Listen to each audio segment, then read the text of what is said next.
$1.2 billion. That's what Oracle paid for a construction software company most people have never heard of. This was the biggest tech acquisition in Australian history, and the two founders who built it, they weren't even looking to sell. This is the story of Aconex, the most valuable exit in construction technology history ever. In the space it is, it was at the time it was the biggest tech acquisition in Australian history.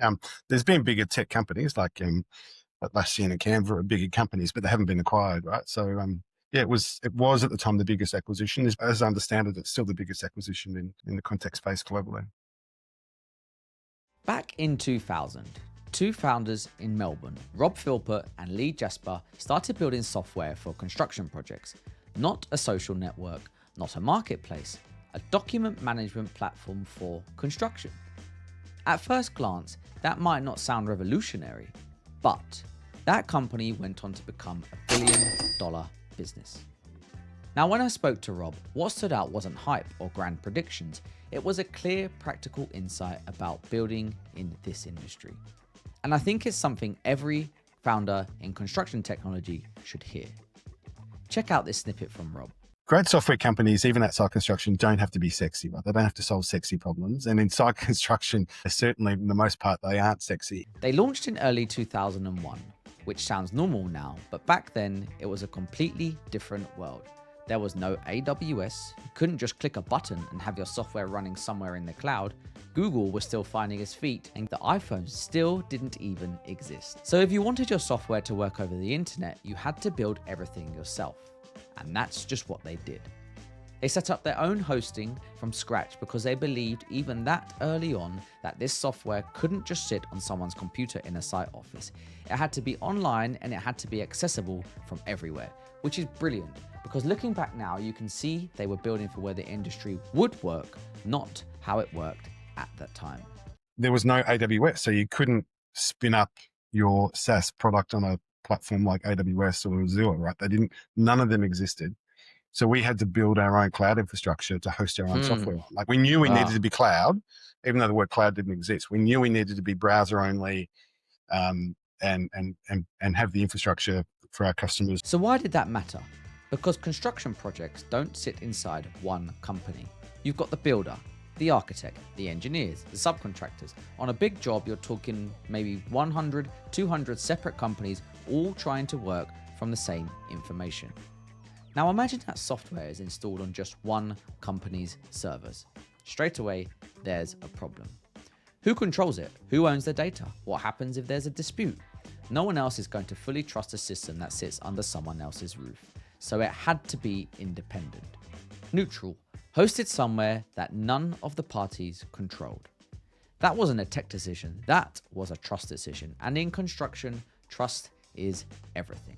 If the software was hosted by the builder, say, then the clients and the architects weren't going to be willing to use it because you're going to be storing my software and my data inside your company. Like, no thanks. So it needed to be independent, it needed to be neutral. That single decision to be cloud native before the cloud even had a name was one of the most important calls they ever made. Think about how construction worked before tools like Aconex existed. Let's say you've got a massive project like a $100 million hospital build.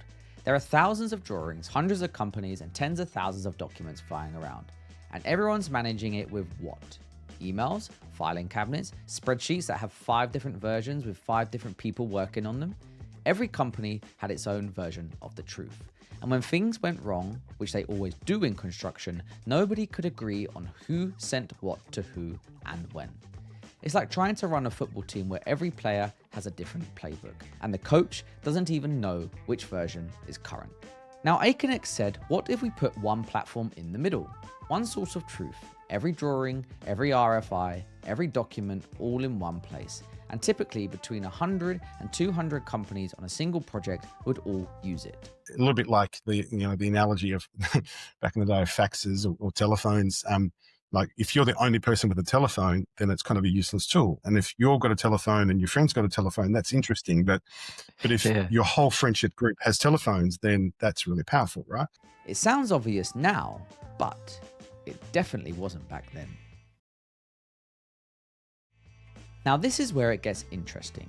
Although the product was good, it worked and it solved a real problem, what really accelerated Aconex wasn't the product itself.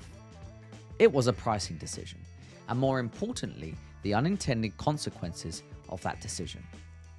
Originally, they planned to charge per user plus transaction fees. That was the standard model at the time, which was completely normal. But when they started speaking to their first customers, they kept hearing the same thing. I don't understand how much this is going to cost me, but I need to understand, because they were saying, I've got a fixed price to deliver this project, and I need to understand how much this is going to cost. Just tell me how much it's going to cost. So Rob and the team went away and modeled it. They mapped out what a $10 million project would cost, a $50 million project, and a $100 million project. They built a curve. As the project value went up, the price went up, but not proportionally. It flattened out. And they made it all you can eat. Unlimited users, unlimited documents, one flat price based on construction value. Think about that for a second. Remember the old mobile phone plans? Can you remember, 10 years ago, what mobile phone plans used to be? Like, you bought so many minutes of this and so many SMSs and, so many megabytes of download. And you had to have like a mathematics degree just to kind of understand what it was going to maybe cost you. Aconex did what the phone companies eventually did. One price, everything included. And here's the magic they didn't expect. Because it was unlimited, everyone on the project got an account. Every drawing went up. Every document got shared. Nobody was rationing usage. So when a project finished and those 100 or 200 companies splintered off to their next jobs, they all went out as Aconex evangelists. They'd used the tool, they knew it, they wanted it on their next project, and as a result, each project seeded 5 more. Yeah. I'd like to say that we intended to happen, but that was kind of the happy consequence that happened at the end of it. And now that's kind of, that was unheard of as a pricing model back then, but now that's kind of almost standard, especially in this space, about, construction value as a way of pricing stuff. That accidental network effect is what turned Aconex from a good product into an absolute rocket ship. And here's a piece of wisdom from Rob that I think every SaaS founder needs to hear. If people use your software a lot, that's not a problem. In fact, that's a great thing. By 2003, they dominated Australia. But rather than go to the US next, they went to the UK instead. Then Hong Kong, then Dubai, and then Japan. They had a thesis: go where the market is big, the infrastructure is ready, and the competition is weak. Now, in the UK, Rob found 8 competitors all bashing each other's brains in. None of them had gone global because they were too busy fighting locally. Aconex came in as the outsider with international credibility and started picking them off. From 2005 to 2008, they were more than doubling year on year. But interestingly, Rob believed it wasn't just down to their strategy alone. A lot of it comes down to timing and luck too, right? Like, I'm not going to sit here and say it was all because we were so shit hot and we nailed it. Then the great financial crisis hit. And this is where timing and luck really showed up. They'd done a capital raise just before the crash, and if that raise had been just 4 weeks later... We almost had a near-death experience when we did a capital raise just before the GFC happened. And if that had happened, like, if the capital raise had been 4 weeks later, I don't think it would have closed and we would not be around. Like, there's luck involved in some of that stuff. But thankfully, they survived. The UK competitors got hammered, the Middle East players got wiped out, and Aconex, they were diversified across mining, infrastructure, and commercial sectors that didn't all crash at once.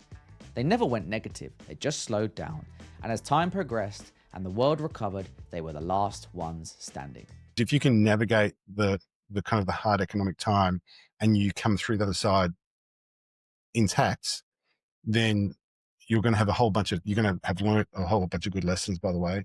Your competitors, for the most part, would have fallen away. So you're going to come through with a much more open, competitive landscape. And the growth comes back in. And so people can actually come through a bad time and come through the other side like really, really strongly. And that's kind of what happened to us too. Great words of wisdom by Rob there. Now in 2014, they listed on the Australian Stock Exchange. They used the currency to acquire a European competitor, raised 100 million in 2 days, and could see their vision of building towards something massive ahead. But then the short sellers arrived.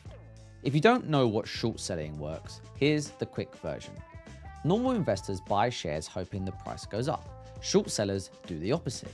They borrow shares, sell them at today's price, then try to tank the stock so they can buy them back cheaper. They literally profit from a company's pain. And because short sellers aren't heavily regulated in most markets, they can spread rumors, publish hit pieces, and do whatever it takes to drive the price down. Aconex became the most shorted stock on the entire Australian stock exchange. 20% of their shares were being short sold. The price dropped, and that's when the vultures circled. Oracle saw the opportunity, and so did another buyer. The company that Rob and Lee had built over 17 years was suddenly on the table. Not because it was failing, but because short sellers had made it look cheap. And there's a price which you just can't say get stuffed anymore. You got the zone where you can say get stuffed. Absolutely. That's a zone to get stuffed. There's a zone which is a bit grey. And then they said that if it gets above this, there's probably a zone where as directors, you've got an obligation to engage and have the discussion and take it to your shareholders. Now, Rob and Lee said no to the first offer, and then the second, and then the third. But when you're a public company, you have a legal obligation to your shareholders. The price entered that grey zone and then crossed into the territory where they had no choice but to put it to a vote. The shareholders voted yes. $1.2 billion, done deal. And that's when the weight of it hit. Because Rob and Lee had started this thing, they were still major shareholders, but they weren't the majority anymore. That's the realization actually we had was when while you've started this business and you're still major shareholders, you're not majority anymore. And when you take it to shareholders, you've kind of lost control at that point. It's into the hands of the group. Then came the morning it was announced on the Australian Stock Exchange. Rob went out early. He got a coffee by himself and he came back into the office and saw that the lobby was mostly empty. His phone pinged. The announcement was live. And I remember just breaking down and crying in that moment. Just kind of everything just kind of came out. It was both, and I said this to the team later, like how I felt. I felt both immensely, like I felt sad, but I felt immensely proud at the same time. It was this proud and sad, proud that we'd kind of been able to build something that was, it was not that was the end goal, but it was such a validation of what we were doing, I think. And then the sadness that, it wasn't going to be the same anymore. It was going to change. But here's the kicker. Remember those short sellers, the ones who had been hammering the stock? The moment the acquisition was announced, the share price rocketed to the acquisition price. Every single short seller got burned. The Australian Financial Review ran a back page the next day, and there was one line that said it all. You could smell the burning flesh coming from the keyboards of the short sellers. Because they absolutely got burnt. They were just trying to sell and and it was just too late. Now, Rob stayed at Oracle for 2.5 years to manage the transition. He planned to leave in July 2020, imagining a month of long lunches and karaoke farewells, but instead, COVID hit. So his last day was a little bit different. But then there was a Zoom call, and then sitting at this desk that I've been sitting at for months, probably my underwear or something, I don't know. And then hanging up the Zoom call, and then everyone's gone, and then it was just that was such a sad kind of, I don't know, down moment for me, that final moment. But here's what makes Rob's story different from most exit stories. He didn't retire, he didn't just disappear, he started investing through his family office. He and Lee and a few other founders who had big exits, including Jeff Tarrant from PayApps, came together and launched Glitch Capital, a fund built entirely by founders for founders. The name says it all, Glitch.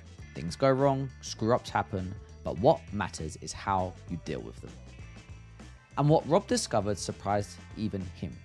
He didn't miss running the company. He loved being the person that founders call when they're stuck, scared, or just need someone else who's been in their shoes to say, yeah, I get it. And it is bloody hard. And yes, it is hard. And then they just go, oh, thank God it's not just me. And then they go away feeling, I think, like a pressure relief valve has been let loose.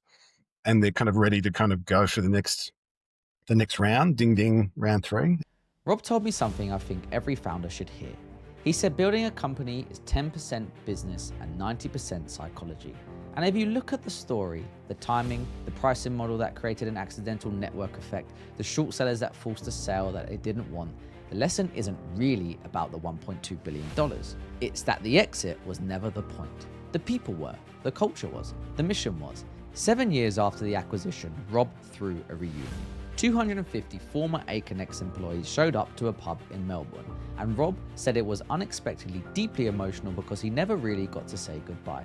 Sometimes the biggest exit in your industry's history still doesn't give you closure. But maybe standing in a pub with the people who built it with you 7 years later, maybe that does. If you want to hear the full conversation with Rob, the link is in the description. And if this story resonated, make sure to subscribe because we've got more stories like this coming. I'll see you in the next one.